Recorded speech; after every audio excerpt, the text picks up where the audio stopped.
I am honored to preside over this inaugural meeting of the Wajir High School Alumni Association, which coincides with your enduring journey to the 60th anniversary celebrations in February next year.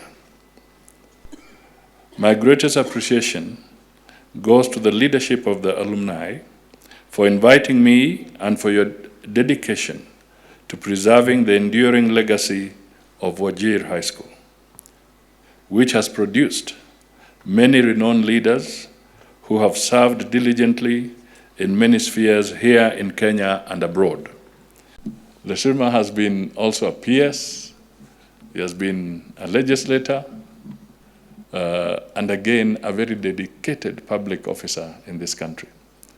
When you see what we have today as the Kenya Airports Authority, it used to be then the Kenya Aerodromes. He was the pioneer, this gentleman here, who worked and set the foundations for what today is the Kenya Airports Authority that handles all our aviation in the Republic, all our facilities. And he also served as a very, very solid permanent secretary. They set the tempo.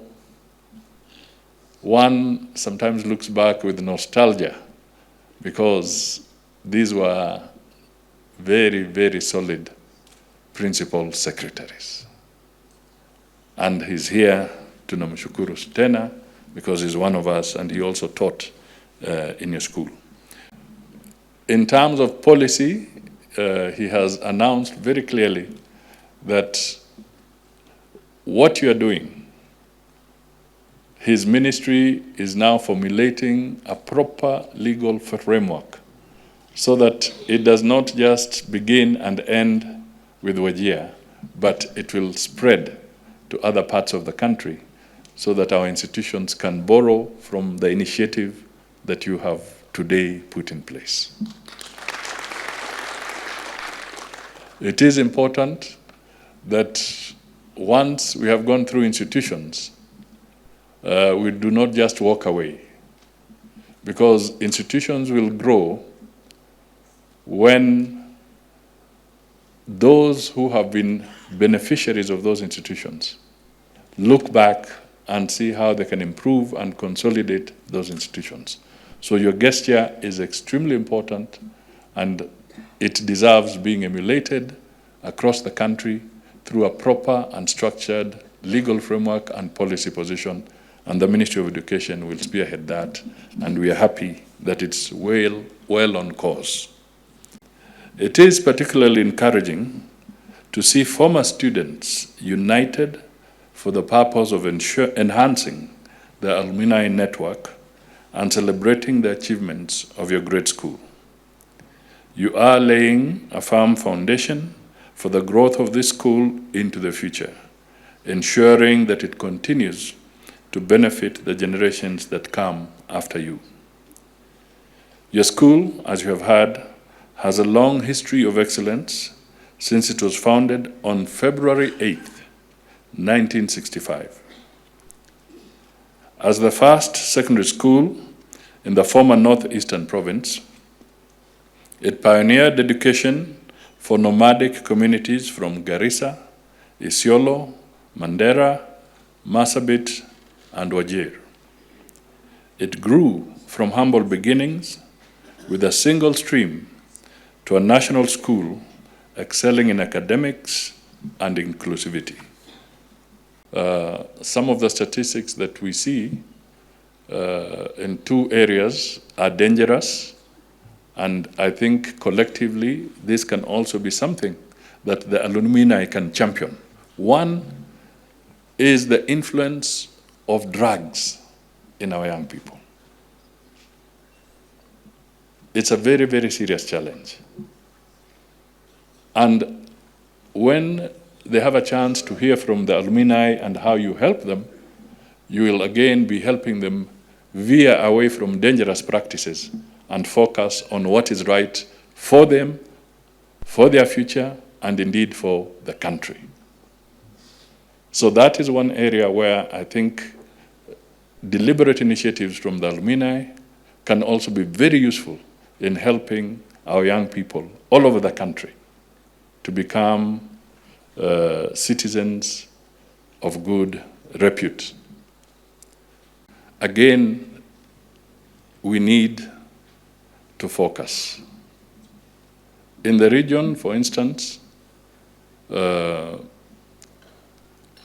Kenya, I think, has got about 1.3 million people who are living with HIV, and they are dependent on government support, either the antivirals, and because with that you can, but there are other countries where we see a very high percentage. We have countries in Africa where the numbers are as high as 8 million people living with that challenge. So I wanted to focus on Kenya because sometimes you don't want to talk about other countries because people can get very, very offended. But the statistics are there. Statistics are there. So we need to draw the attention of the younger people to their moral behavior, because it can become dangerous and we don't want to lose them. And I bring this up because many countries are relying on the US support under the PEPFAR. Many countries are relying on the PEPFAR agreement, which supports medical